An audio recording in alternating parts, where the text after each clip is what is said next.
Di video ini saya akan membahas tentang cara pemasangan PSDK yang benar menurut PUIL 2011 yang edisi 2016. Jadi PSDK itu apa sih? PSDK itu adalah perangkat saklar dan kendali, atau bisa kita sebut juga box MCB atau panel MCB yang ada di rumah tinggal atau di rumah kita. Nah, PSDK ini sering dioperasikan oleh orang awam yang tidak tahu sama sekali dengan kelistrikan. Maka dari itu tujuan dari pemasangan PSDK secara benar ini supaya orang-orang awam bisa mengoperasikan MCB di rumahnya sendiri. Nah, maka dari itu di sini saya bahas bagaimana cara pemasangan yang benarnya. Silahkan teman-teman cek sendiri di PUIL 2011 yang edisi 2016 di halaman 136. Nah, langsung saja bagaimana cara pasangnya yang benar itu kayak gini teman-teman. Nah, teman-teman bisa lihat ini adalah jenis atau bentuk PSDK ya, yang jenis tanam atau bisa disebut juga MCB box. Halaman 139, silahkan dicek. Nah, dalamnya PSDK kayak gini sebelum dilakukan perakitan. Nah, sekarang bagaimana cara merakitnya? Lihat lagi ke bawah. Nah, di sini ada contoh pemasangan PSDK, teman-teman, atau MCB box. Karena di sini dicontohkan oleh PUIL, yaitu untuk pemasangan MCB group dan RCCB, atau bisa disebut juga GPAS ya. Nah, di sini untuk memproteksi arus bocor, atau bisa kita sebut GPAS, harus ditempatkan bersamaan dalam satu kesatuan kontak untuk memudahkan proses hubungan serta juga akan memudahkan proses pemeriksaan. Nah, tujuannya kayak gitu, supaya dimudahkan untuk orang awam.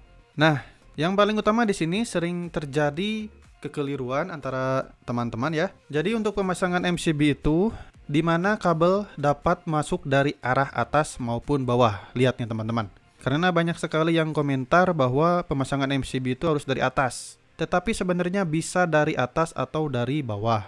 Ini sudah sesuai petunjuk PUIL. Sedangkan untuk arah kabel RCCB, untuk fase maupun netralnya harus dari atas. Saya sudah share juga kemarin kenapa harus dari atas. Silahkan dicek. Tetapi di sini di PUIL dijelaskan untuk pemasangan RCCB itu atau ILCB itu harus dari atas dan tidak dibenarkan dari bawah. Kenapa? Karena membuat RCCB tidak bekerja. Ini bisa membuat ILCB-nya tidak bekerja jika kita memasangnya dari bawah. Ini sudah sesuai petunjuk PUIL. Jadi jika teman-teman masih ada yang bertanya, di PUIL sudah dijelaskan.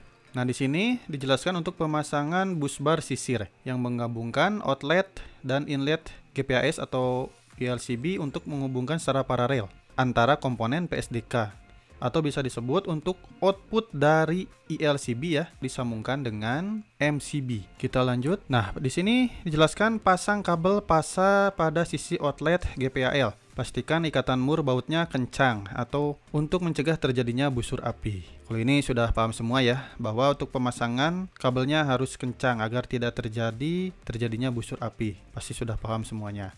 Nah, di sini untuk pemasangan kabel netralnya teman-teman.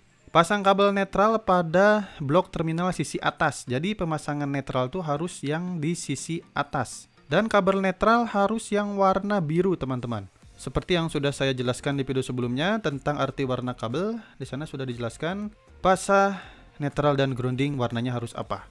Nah, untuk pemasangan di box MCB-nya harus kayak gini, netral berada di atas. Kita lanjut ke bawah lagi. Untuk pasang kabel pembumian harus berada pada blok terminal sisi bawah. Bisa dilihat teman-teman, di sini sudah dicontohkan ya secara langsung. Untuk netral berada di atas, dan untuk pembumian berada di bawah untuk terminalnya. Pastikan untuk pemasangan kabelnya secara rapih. Pasti teman-teman sudah paham semua bagaimana harus merapikan kabel yang ada di box MCB. Dan untuk output ke instalasi rumahnya di sini dijalurkan ke atas seperti yang ada di gambar ini. Oke, kita lanjut lagi. Kalau ini mah sudah lancar semua ya. Setelah beres dipasang untuk tutup PSDK-nya atau box MCB-nya. Jadi kelihatannya harus hanya MCB saja supaya orang awam bisa mengoperasikan MCB ini. Mungkin ini video yang simple ya, cara yang simple. Mungkin teman-teman juga sudah pada tahu semua kan, tetapi perlu diingatkan lagi oleh saya. Siapa tahu teman-teman pada lupa. Nah, mungkin segitu untuk pemasangan box MCB atau panel MCB yang ada di rumah kita. Oke, mungkin segitu. Terima kasih. Ditunggu untuk video saya yang selanjutnya.